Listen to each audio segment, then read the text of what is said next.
Hi guys, my name is Crystal. Welcome to my YouTube channel.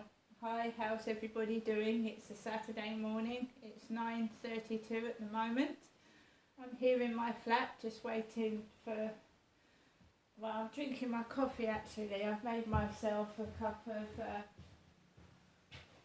Nescafe Gold Caramel Latte. So this is a caramel latte I'm drinking here.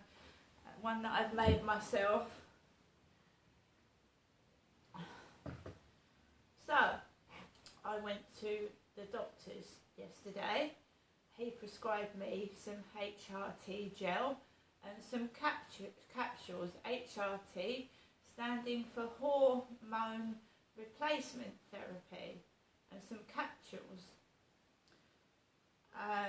He said to come back in a month because they have to check, because sometimes HRT can cause cancer, thrombosis and things like that. So I left the doctor's. I did a bit of shopping in Wilkinson in Strood, and I went into Strood Community Charity Shop and got some DVDs, which I sat down and watched a couple last night, and one of them was very, very funny, and I enjoyed that. Like I said, the rumours that have spread about myself are ridiculous. I haven't had a relationship or been with anybody for 6 years. 6 years. And it's stupid. It's absolutely stupid. It's all in someone's head. They're not well. They've got this perception that I'm this woman that goes around chatting to all the blokes and sleeping with them, and that's not the case. I've only just actually started having the confidence to actually say hello to people, because I'm actually a very reserved, quiet person, and I don't like to involve myself in things because I don't like talking about other people. I like to just get on with what I'm doing, which is I'm planting. I'm planting my plants on my balcony, concentrating on that. And I'm working through what's happened to me and why it happened, and I'm trying to make myself better, because nowadays everything costs money. So if you want a psychiatrist that deals with sexual abuse, it's going to cost money. I've had to pay £40 for a 6-line letter to go to Medway Council saying that living in my flat is unsafe and it's making me ill. It not only happened to me, it happened to my sister. She was bullied 6 times. She moved 6 times, and they moved her away to Whitstable. That was the final time my sister was moved. They made out that my sister was a drunk, and she was ill. She had multiple sclerosis, and she spoke funny. And Beverly at Lansdowne Court, she had a learning disability, and that is the way my sister used to speak. But not because she had a learning disability, she had multiple sclerosis, which causes speech problems, trouble swallowing, and trouble with your coordination. So somebody actually called my sister a spastic. They called her a drunk. They stole from my disabled sister, and they threw rubbish at her. And she had multiple sclerosis. Now, I've got a few wonky things wrong with me, like my teeth are a bit crooked, and my nose, when I was punched as a child, got broken. So they're calling me an orc, and now they're saying I'm fat. I'm getting messages off Facebook from Fatty. This happened at Lansdowne Court, and I went to the doctors about it in 2011. I was being sent post to Fatty Marshall. They were sending, the postman was reading this, Fatty Marshall, and other derogatory names. I went to the doctors. She said, Crystal, go to the police. I said, I've been to the police. They don't deem it necessary to do anything about it. She said, well, go to the police station, sit in there and make a complaint. I said, I'll do what you say, but they won't do anything. And they didn't. I was being sent post that was really, really evil. Fatty Marshall. So every time I use the name Crystal, I get called fat for some reason. Fat! And I'm not fat.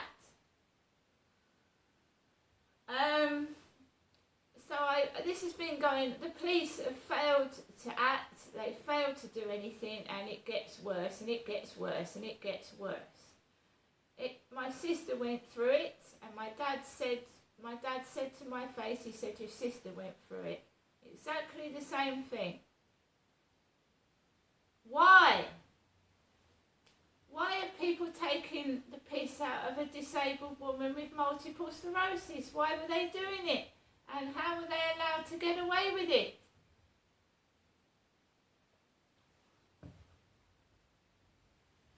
My dad was made fun of. I mean, I'm used to it. You want to call me a fat orc? Go ahead. But I look far from a fat orc. If you put a fat orc next to me, I can assure you I don't look like a fat orc. I mean, really? Have people not got better things to do than get entertainment out of calling some poor disabled woman names? I mean, how stupid and silly are you?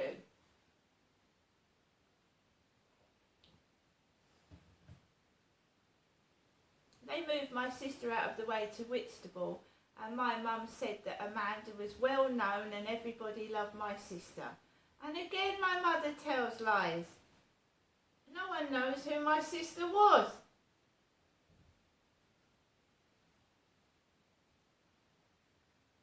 I wasn't even told my sister was ill. I didn't know.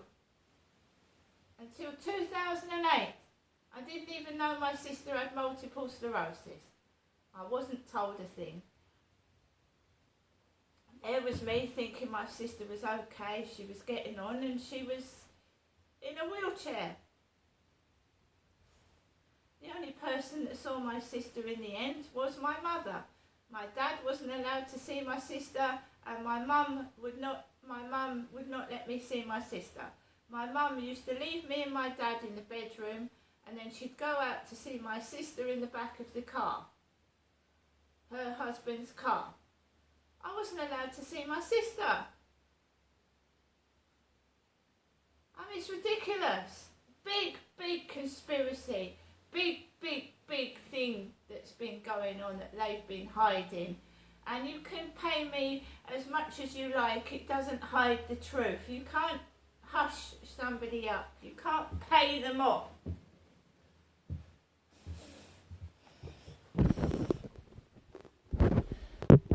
As I said to my mum, I said, I'd rather not have money. I'd rather see my children. I've lived without my children since 2008. They were told a load of lies.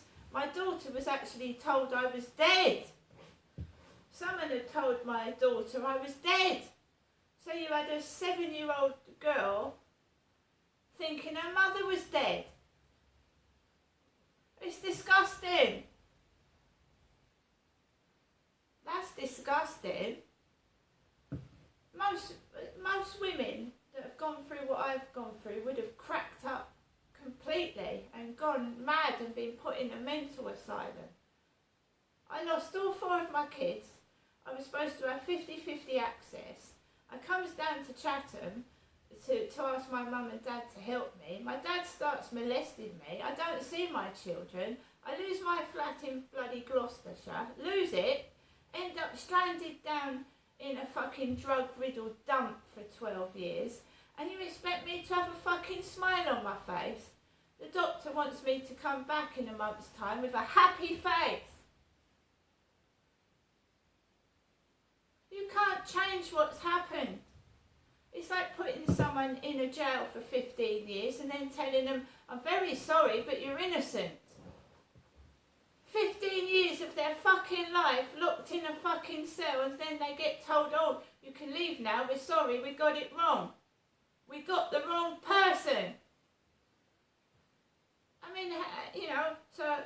someone goes in a cell at the age of 50, they come out at 65 with 15 years of their life gone. Not being able to see their children and their family. You can't make up for that. No money can make up for that. Do you know, when I left my daughter, she was 6. She's 22 now. You can't pull the wool over my eyes. You can't pay me off. I want the truth. I want compensation. And I'm not going to stop till I get it. Tough. You can't entertain me with fucking little bits of shit. Send me blokes, you know, to try and take my mind off of it. That's what they were doing at Lansdowne Court. Sending me these tramps to take my mind off of it. And they were tramps, I'm sorry, but they were. Somebody gave these men mobile phones and a bit of money and they treated me like shit.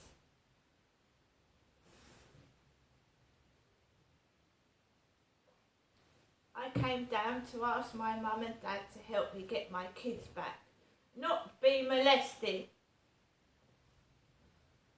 And that's what happened.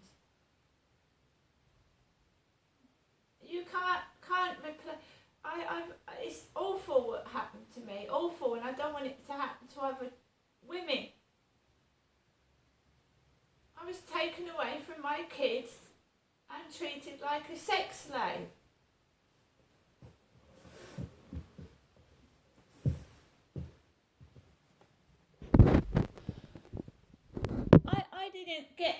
I didn't get my first flat. I didn't get my first flat to have my dad in there. I was told if I got a flat, my 4th son would be able to stay there with me. But my mum was acting mental. Every time social services rang up and said, can I speak to Genestra, not Jennifer, my mum started acting mad. And basically, I lost contact with my son because of so-called third-party interference. Because every time I picked up the phone, my mum acted like a nutcase, yelling, shouting, and nobody could hear what I was saying. So I lost my son full-time into care. And then I tried talking to people on the phone. And my mum would come out and say, who are you talking to? I'd say, oh, I'm trying to talk to so-and-so. I'm going to tell your father you're speaking to someone. I said, you can tell my dad I'm speaking to someone. I'm 40 years of age. I can speak to someone on the phone. What's wrong with that? So she goes upstairs and tells my dad I'm speaking to someone. And he isn't bothered. He's not bothered. I actually had to take a phone call, and that's no word of a lie, behind a bush in Victoria Road's garden. I had to take a phone call behind a tree, a shrub, because every time I spoke to someone on the phone, my mum would come running down the path. Who are you speaking to? It wasn't my dad, it was my mother. Who are you talking to? I was 40 years of age.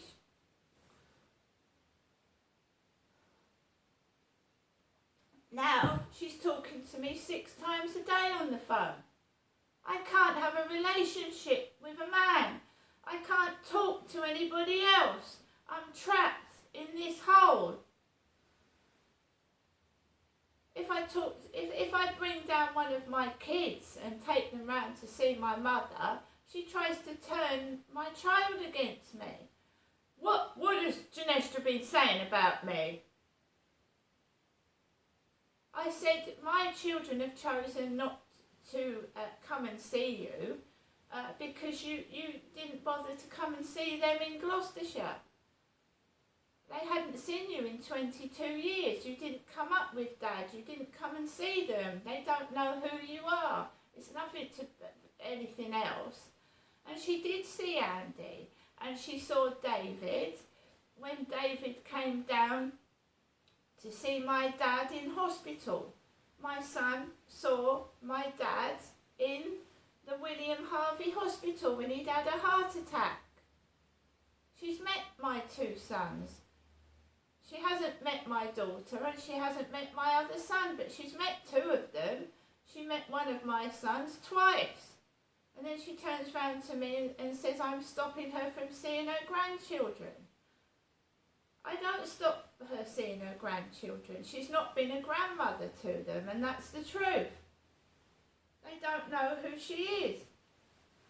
And when she does speak to them, my one son says couldn't stand it. He got up out of the room and went to his car because she keeps talking about me to my sons. She keeps trying to turn my sons against me when she does meet them. I'm accused of hogging the limelight. I'm shouted at. I was almost spat at 2 days ago. She's got this intense hatred of me and she can't hide it.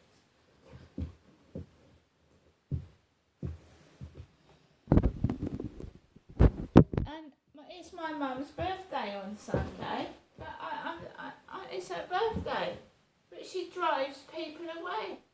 Drives them away. I can't sit in there and tolerate that yelling and shouting and spitefulness and hatred of the whole world, blaming the whole world and everybody else for her problems. And that's sometimes why I am like I am. I just get an earful of, oh, everything's all about my mother. Everything's been done to my mother. And she's had a worse life than I've had. And I've said two things to her, and that's exactly what I mean. I said I wouldn't have stayed with a man that had harmed my child to the extent that my brother was harmed. I said I wouldn't have stayed with a bloke that had harmed my kid. And I said you can't keep blaming other people. I mean, I left a violent relationship. I left it. She chose to stay with a man that had harmed her first child, that had molested me, and there was a to-do with my sister and my dad on the stairs of Victoria Road where they had a knife at each other. So what I'm saying is she chose to stay with a violent man. You cannot keep blaming other people all the time. Right? I almost lost my life reporting abuse. Like 2 or 3 times. You either stand up and you be brave, or you be a coward all your life. And I'm no coward. And I never will be. Like I said, it's her birthday tomorrow, but I've sent her a card, I've sent her presents, but she's not been a mother to me. She's never been a mother to me. She's so wrapped up in herself, selfish attitude, and I don't want to learn, some of it's rubbed off on me, and that's why I am like I am. She's just self-centered and selfish and blames everyone for her problems. And it rubs off on you. It does. You can't help it. And I want to get away from that. And she's on the phone to me every day, 7 days a week. And it's doing my head in. See you later.